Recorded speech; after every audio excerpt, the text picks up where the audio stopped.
Good evening, praise the lord, hallelujah. સાદની સલામ, પ્રભુની સ્તુતિ થાવ. ઘણી બધી વખત આપણે એવી અપેક્ષા રાખીએ છીએ નહીં કે પ્રભુ આપણું સાંભળે, અને પ્રભુ પણ એવી અપેક્ષા રાખે છે કે આપણે પણ તેમના બાળકો તરીકે તેમનું સાંભળીએ. માંથી 7:24-29 એક સરસ બાબત ત્યાં છે નહીં,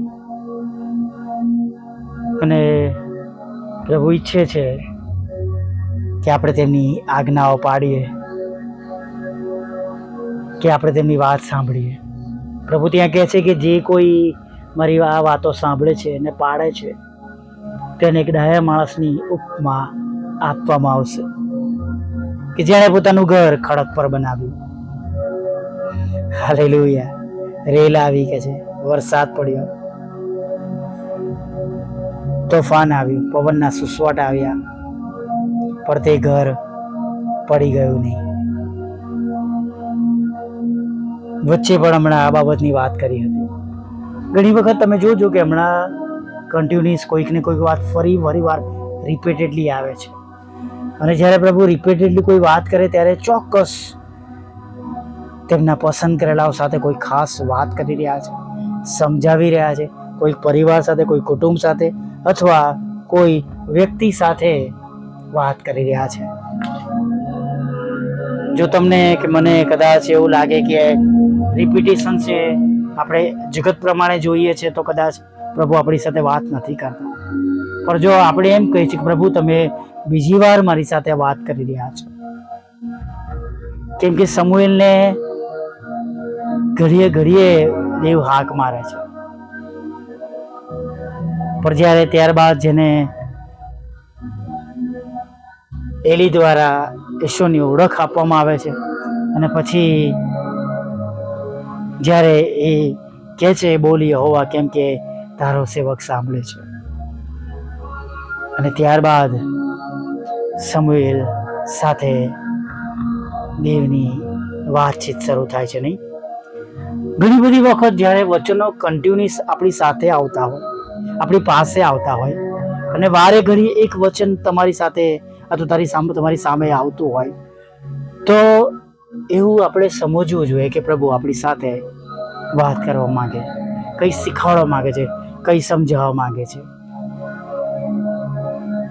મેં ઘણા લોકોને જોયું છે, આ તો એકને એક હોય છે એમ કરીને ડિલીટ મારી દે. આ વચન રોજ આવે છે મારામાં, કાલે પણ આવ્યું હતું, પરમ દિવસે પણ આવ્યું હતું. એ ચોક્કસ ખોટા નથી, પણ જગત પ્રમાણેની બાબતો છે. પણ જો આપણે આત્મિક રીતે, સ્પિરિચ્યુઅલી બહુ ગંભીરતાથી દરેક વચનને લઈએ છીએ, સાંભળીએ છીએ, તેના પર ભરોસો કરીએ છીએ, અનુકરણ કરીએ છીએ, વિશ્વાસ કરીએ છીએ, તેમાં દેવની આજ્ઞાઓ સમાયેલી હોય છે, ઈશ્વરની ઈચ્છા સમાયેલી હોય છે. દેવ જે કરાવવા માંગે છે, કહેવા માંગે છે, વાત કરવા માંગે છે, એ બધી બાબતો આપણે સમજી શકીએ છીએ. ઘણી વાર જ્યારે વચન મેસેજ આપનાર અથવા શીખવાડનાર શિક્ષક કઈ રીતના વચન આપવું જ્યારે શીખવાડતા હોય છે, ત્યારે એવું કહેતા હોય છે કે વારે શાસ્ત્ર ભાગને વાંચો, વારે એની આગળની બાબતો વાંચો, એના પછીનો શાસ્ત્ર ભાગ વાંચો, કે પ્રભુની બાબતોની સમજણ પડે. Praise the lord, hallelujah. અને ખરેખર વાલા મિત્રો, જેટલી વાર તમે વચનો બોલો છો, વાંચો છો, જાહેર કરો છો, કબૂલ કરો છો, ઘોષણા કરો છો, એટલી વાર એ વચનો દ્વારા પ્રભુ અલગ રીતે વાત કરે છે. આપણને હિંમત આપે છે, બળ આપે છે, દિલાસો આપે છે, સામર્થ્ય આપે છે, આપણને બેઠા કરે છે, દોડતા કરે છે. બહુ અલગ રીતે પ્રભુ તેમના વચનો દ્વારા આપણી સાથે વાત કરીને આપણા જીવન માટે તેને ઉપયોગી પાત્ર બનાવી દે છે. હાલેલુયા. જેમ ગીત શાસ્ત્ર એક યહોવા મારો પાળક છે, બધી જગ્યાએ મારા જ વંચાય છે. ટ્રાન્સલેશનમાં મને કોઈ કહ્યું હતું કે મારો લખો, પણ મેં કહું ભાઈ હું કોપી કે વચન કરું છું અંદરથી, જે ટેક્સ્ટ મેસેજમાંથી એમાં મારા જ હોય છે. અંગત રીતે જ્યારે આપણે બાબતો લઈએ છીએ ત્યારે યહોવા મારો પાળક છે, તેથી મને કશી ખોટ પડશે નહીં. એક નાના બાળક માટે વચનનું મહત્વ અલગ છે, જુવાનો માટે અલગ છે, ઘર ચલાવનાર માટે, જોબ કરનાર માટે, અને જીવનના અંત તરફ આગળ વધનાર લોકોને માટે પણ આ વચન અલગ અલગ રીતે વાત કરે છે. અને એક વખત એક માસમાં, એક વર્ષમાં આ વચન હતું કે યહોવા મારો પાળક છે, તેથી મને કશી ખોટ પડશે નહીં. હું સમજુ છું ત્યાં સુધી જે વર્ષમાં કોરોના આવ્યો એના આગળના વર્ષમાં હતું, અને જાન્યુઆરીનો માસ હતો, અને હું એક જગ્યા પર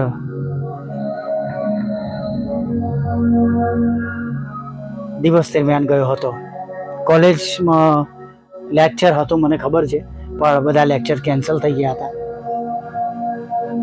અને મને મનમાં દોરવણી મળી કે મારે અમદાવાદ જવું જોઈએ. ત્યારે મારી પાસે એક લાલ કલરની 1998 મોડલની મારુતિ કાર હતી, મારુતિ 800 સોરી માફ કરજો, એવી વાહન હતું.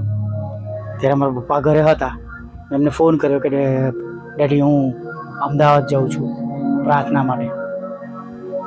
પપ્પાએ કહ્યું સારું બેટા સંભાળીને જજે. અને હું ડ્રાઈવ કરતો કરતો એક જગ્યા પર ગયો, કુટુંબની અંદર ગયો. કુટુંબ નિરાશ હતું, દુઃખી હતું. મારા જવાથી તેમને પ્રોત્સાહન મળ્યું, હિંમત મળી.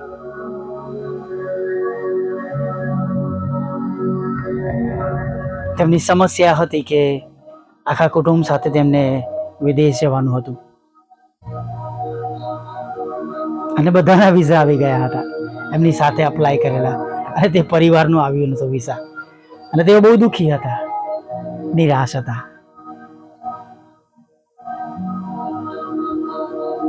અને મારા જવાથી મતલબ કે પ્રભુ મને લઈ ગયા, અને ત્યાં આગળ મેં આ વચન વાંચ્યું. માસ પણ જાન્યુઆરી હતો, અને કોલેજોમાં એ સમયમાં પહેલાં બીજા અઠવાડિયામાં સ્પોર્ટ્સ ને બધું ચાલતું હોય, એટલે ક્લાસીસ સસ્પેન્ડ કરે અને એની જગ્યાએ બીજી એક્ટિવિટી કરાવે. એવા સમયમાં પ્રભુ મને ત્યાંથી દોરી ગયા. એ વાહનમાં હું એકલો પણ બહુ ફર્યો, અને મારી સાથે મારી ટીમ પણ ઘણું બધું એ વાહનમાં ઘણા બધા મુલાકાતીઓને માટે અમે ફરી શક્યા, હું અને મારી ટીમ સાથે. અને પ્રભુ એ દિવસે જાણે કે મને સ્પેસિફિક લઈ ગયા, કુટુંબની હિંમત મળી, આ વચન પર તેમની સાથે વાત કરી, યહોવા મારો પાળક છે, તેથી મને કશી ખોટ પડશે નહીં. મેં એમને એ જ કહું, જો તમારો ઈશ્વર, તમારો દેવ, તમારા પ્રભુ તમારા પાળક છે, તમારે નકામી ચિંતા કરવાની જરૂર નથી. બપોરની વેળાએ હું રિટર્ન થઈ રહ્યો હતો, અને લગભગ ટોલ નાકો આવ્યો, અને તેમનો ફોન આવ્યો, તેમના વિઝા આવી ગયા છે. હાલેલુયા. ઘણી બધી વખત પ્રભુ આપણા જીવનમાં અદ્ભુત રીતે કામ કરે છે, પણ મિત્રો, જે પ્રભુએ કહ્યું છે આજ્ઞાઓ પાળવાનું, એને પાળવાનું કદી ચૂકીએ નહીં. હાલેલુયા. તેમના રાજ્યને, તેમના ન્યાયપણાને શોધતા રહે, એટલે જે વાનાની અગત્યતા છે એ પણ આપણા જીવનમાં ઉમેરવામાં આવશે. Praise the lord. હાલેલુયા. આવો પ્રાર્થના કરીએ. ભલા પ્રભુ, અમે તમારી સ્તુતિ કરીએ છીએ, અને અમે તમારો પુષ્કળ આભાર માનીએ છીએ.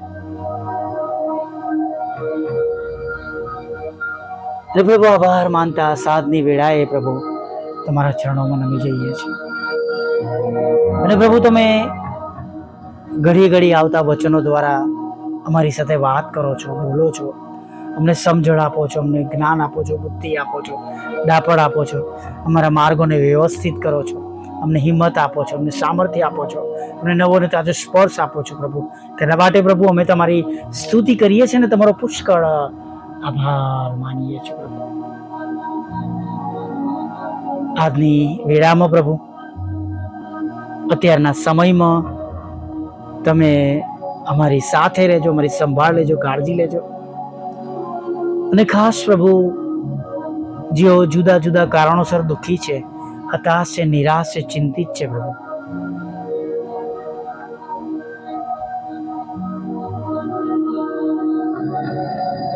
તમે તેમને હિંમત આપજો, બળ આપજો, સામર્થ્ય આપજો. તેમના આંસુઓને તમે આનંદમાં બદલી નાખજો.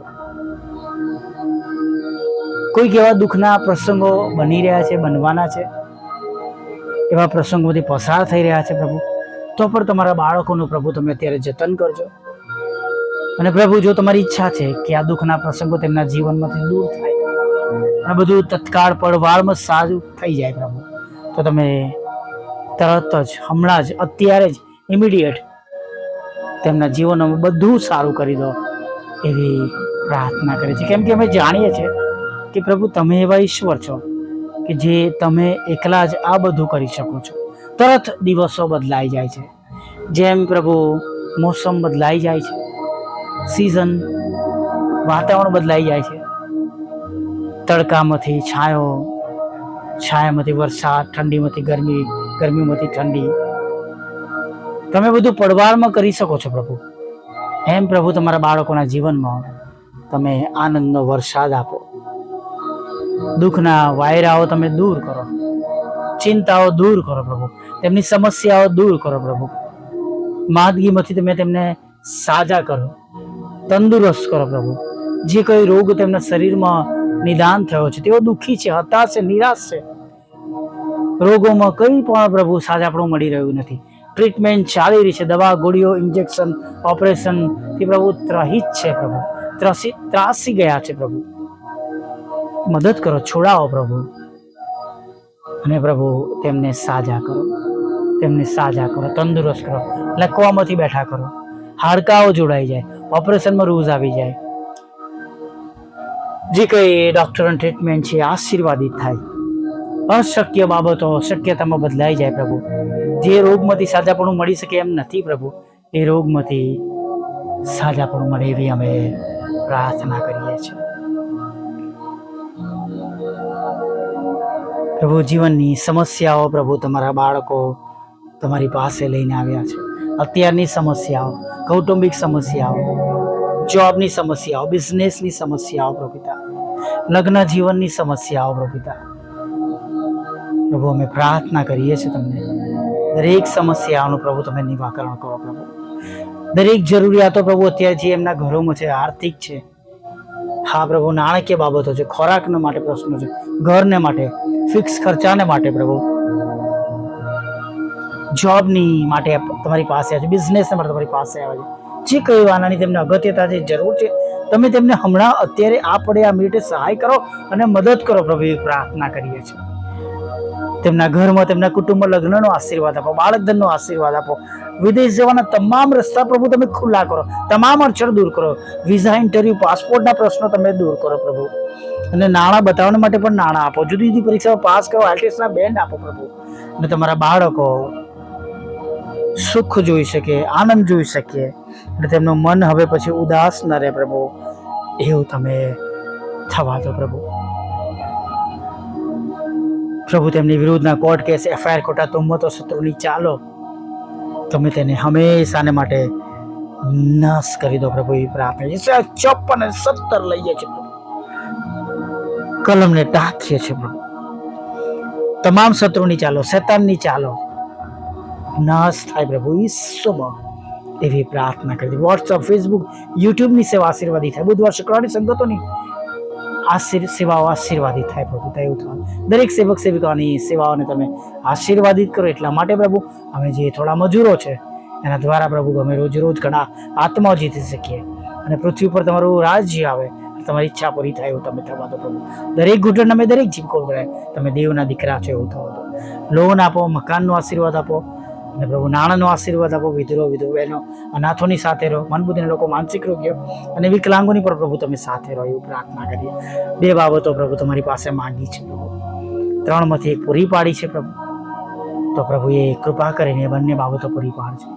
અને પ્રભુ જે એક પ્રશ્ન માટે પ્રભુ તમારી આગળ વાત કરી રહ્યો છું પ્રભુ, મારા જેવા ઘણા બધા લોકોના જીવનમાં અત્યારે સમસ્યા હશે, તમે સમસ્યા દૂર કરજો, પ્રશ્ન દૂર કરજો એવી પ્રાર્થના કરીએ છીએ પ્રભુ.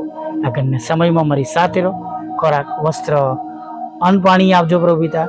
અને પ્રભુ અત્યારનું મારું ભેગા મળું, સ્તુતિ કરવી, આરાધના કરી, પ્રાર્થનામાં ભાગ લેવો આશીર્વાદનું કારણ બની જાય એવું થાય. હમણાં સુધી થયેલી ભૂલોને માફ કરો અને એક સુંદર સવારમાં ફરીવાર તમારું ભજન કરતી લઈ જવું માગતા પ્રભુ ઈસુ માટલું સાંભળો. દેવ બાપ માન્ય કરજો. આમીન, આમીન, આમીન.